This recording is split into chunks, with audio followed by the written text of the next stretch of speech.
IndyCar is a premier open-wheel racing series in America. Well, maybe not. Go up to any normal person, they do not know what IndyCar is. But anyways, IndyCar is one of the oldest racing series in America and probably the most popular open-wheel series in America, which is not a high bar to cross. The main and only chassis being the Dallara DW12 running either a Chevrolet engine or a Honda engine, aka shitbox versus shitbox. IndyCar runs 17 races a year at tracks like Indianapolis, Laguna Seca, and newly Phoenix Raceway. If you ever heard about the Indy 500, that is the Super Bowl of IndyCar, in May every year the infamous Indy 500 is ran in the IndyCar series and is infamous for crashes. A lot of crashes. Also for this banger of a finish. Never been a Mexican driver win the Indianapolis 500. Maybe that time is now.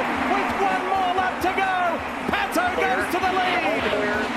He's not going to lift this time. He did it against Ericsson and lost Pato Award to the front off of turn 2.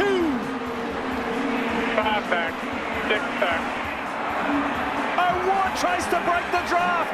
Newgarden's like, I've been in this situation before. Joseph Newgarden around the outside of Pato Award. This is mind-blowing. Joseph Newgarden had to wait 12 times to win it, and now he's going to do it back-to-back. Joseph Newgarden is a two-time Indy 500 winner. Oh my goodness. The Indy 500 is basically whatever driver in the field wants to win. IndyCar has a lot of drivers and a lot of teams, so instead of talking about every driver, I'll talk about every team, and then the 5 main drivers that you should pay attention to in seasons to come. First off, Andretti Global, or Andretti Autosport. Andretti is one of the most famous teams in IndyCar and one of the top teams. Andretti is owned by Michael Andretti, a former IndyCar driver, and his dad Mario Andretti, one of the only American Formula 1 champions, by the way. Andretti has hosted careers to drivers like Brian Herta, Colton Herta, Marco Andretti, I shouldn't talk about him, and Marcus Ericsson, Indy 500 champ, and the guy who hit Romain Grosjean at Baku. Andretti Autosport is currently an alright team. Not much to write home about coming from 2025. AJ Foyt Racing, owned by AJ Foyt as in the name, and AJ Foyt notably won 67 races with his team. Man, the jokes write themselves.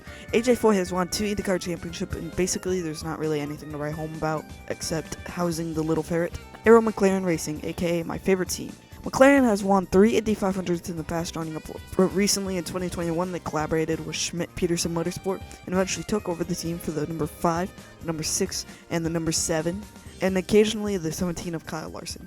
Chip Ganassi Racing, aka Prime Red Bull Racing, with Checo still in the seat in 2023. IndyCar's best team with their golden boy, Alex Palou. Chip Ganassi has 23 championships over motorsport with several Indy 500 wins, including last year's with Palou. Chip Ganassi drivers currently are Kiffin Simpson in the number 8, Palou in the number 10, and Scott Dixon, 6-time IndyCar champion, in the number 9.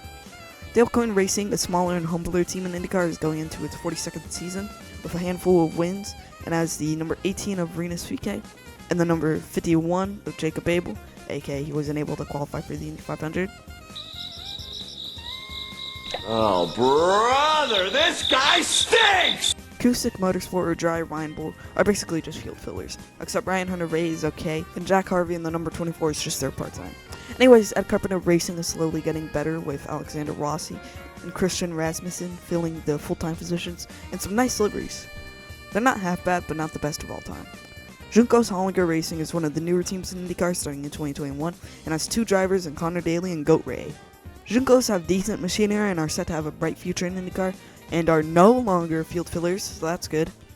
Meyershank Racing are also a newer team starting in 2020, and are pretty good with an Indy 500 win with Helio Castroneves. In the number 60, they have Felix Rosenquist, and in the number 66, Marcus Armstrong. Both solid drivers for a solid team. Primo Racing, IndyCar's newest team starting in 2025, are most known for their Formula 2 efforts, but are now in IndyCar with Robert Schwartzman and Callum Ilott in the number 83 and the number 90 respectively. Robert Schwartzman notably qualified on pole in the 2025 Indy 500, so solid team again.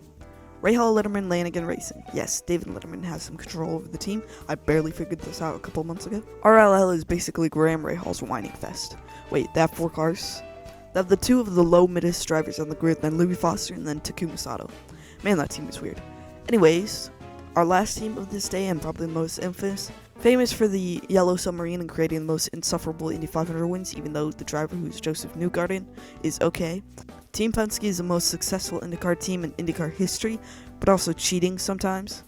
The 5 drivers to look out for in seasons to come starts the list off with Pato O'Ward, Aaron McLaren driver in the number 5 and 2025 runner-up, and 2018 Indy Next champion, along with being a champion in IMSA.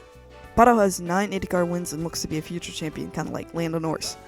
Let's hope it doesn't end out like Lando Norris, though. Next up is Kyle Kirkwood, 5-time IndyCar winner, 2 times at Long Beach, coincidentally, the 2 times I went to the track. Kyle is the 2021 Indy Next champion and has a pretty good future in IndyCar with consistent finishes all around. Next is Cheese Danish driver Christian Lundgaard. Lundgaard is another Formula 2 reject turned IndyCar star with 1 win, and he's still pretty good, and one to watch out in the future. And there's 2 ways his career will go: multiple wins or just ass. David Malukas, the man, the myth, the legend. David Malukas is a legend in the making with a 2nd place finish in Indy Next and full-time YouTuber. David Malukas was recently signed by Penske to drive the number 12. If I haven't glazed this man enough, I met him at Long Beach. It was very awkward, but he seemed chill, I guess. Anyways, the last person on this list, of course, Sting Ray Robb.